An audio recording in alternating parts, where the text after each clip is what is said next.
Dic Penderyn wyt ti'n fwy, lle fiest i'n ifed was.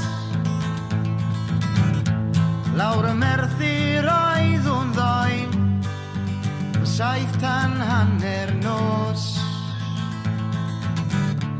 Pwy sy'n gweithio yn y pwll? A pwy sy'n ifed? Fan hyn nawr, a welo, mae rhai chi siŵr i gweld yr arwydd yna. Ni wedi cyrraedd bedd fan hyn. Richard Lewis yw'r enw, ond yn fwy adnabyddus ar y cefn mae'n dweud Dic Penderyn.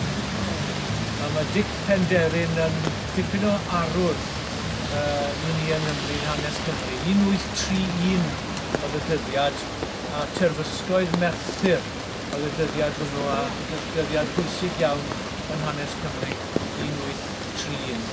Mae hwnna'n rhoi syniad i chi felly am thema'r dydd, a hefyd ble fyddwn ni am ran o'r dydd felly yn Merthyr, yn dre Merthyr. Ac o'n i wedi trial wneud thema'r cymoedd ar gyfer yn taith ni eleni. A dydy'r cymoedd ddim y llefydd mwyaf, y llefydd gorau felly, sy'n mae'n glawio fel hyn. Jyst o bach o hanes Dic Penderyn, gath e'n grogi yng Ngharchar Caerdydd, a mae'n gofeb tu fas i y farchnad yng Nghaerdydd, lle oedd y carchar, ond y gofeb yn dweud fyny am hanes Dic Penderyn, gath e'n grogi am i ran yn terfysgoedd Merthyr. Terfysgoedd Merthyr yn digwydd yn 1831. Beth oedd digwyddodd oedd bod y gweithwyr y Merthyr wedi gwrthryfela yn erbyn yr ymodau gwaith a'i cyflogen nhw. Dyna tro gyntaf erioed yn hanes gweithwyr ar draws y byd bod hynny wedi digwydd. Dyna tro gyntaf erioed hefyd yn defnyddio nhw'r faner goch yn arwydd o gwrthryfel y gweithwyr. Mae'r faner goch wedi sefyll fel symbol o wrthryfel y gweithwyr ers hynny. Tro gyntaf wedi digwydd yn Merthyr yng Nghymru. Oedd y terfysg wedi dechrau pan oedd, fel ni'n dweud, y gweithwyr yn gwrthryfela yn erbyn y meistri haearn a'r meistri dir. Ac pethau'n bod nhw gyda ar un diwrnod, ac fe alwon nhw 80 o filwyr fewn i Ferthyr.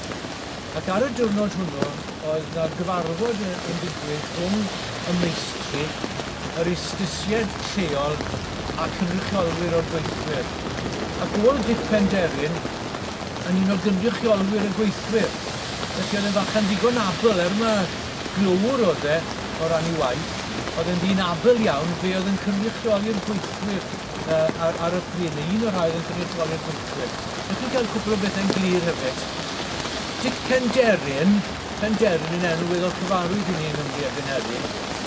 Ond oedd Dic Penderyn yn dod o fferm Penderyn sydd o Cynthig gerllaw fan hyn. Dyna pam mae Dic Penderyn wedi cael ei gladdu yn eglwys Aberafan. Felly pidwch cymysgu Penderyn i gartre fe gyda'r Penderyn arall. Pidwch cymysgu nhw. Dwi'n mynd fwy am hynny nes mlaen. Ac adeg y diwrnod hwn pan oedd y pethau ma'n digwydd tu allan i westy'r castell, y Castle Hotel ym Merthyr, oedd na 80 o filwyr, ac fe seithwyd at y gweithwyr. Fe laddwyd 16 o weithwyr.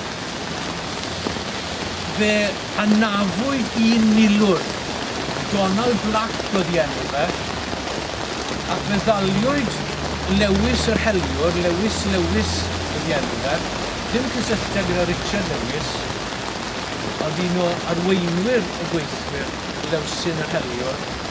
Fe gyrcharwyd a Dic Penderyn a'i cylliddo am drywanu Donald Black, gath ei anafu. Gath 16 o bobl i seithi o weithwyr, ond gath 1 milwr i anafu. Fe gyrcharwyd Dic, fe grogwyd Dic Penderyn yn Gaerdydd, Doeddish yn ddiweddarach. Fe alltudiwyd Lewsin yr heliwr i Awstralia ac fe oedd yn fyw fyny. Yn 23 mlwydd oed cofiwch, oedd e'n cynrychioli'r gweithwyr a gath ei wneud yn Ferthyr felly am y digwyddiadau yn Merthyr.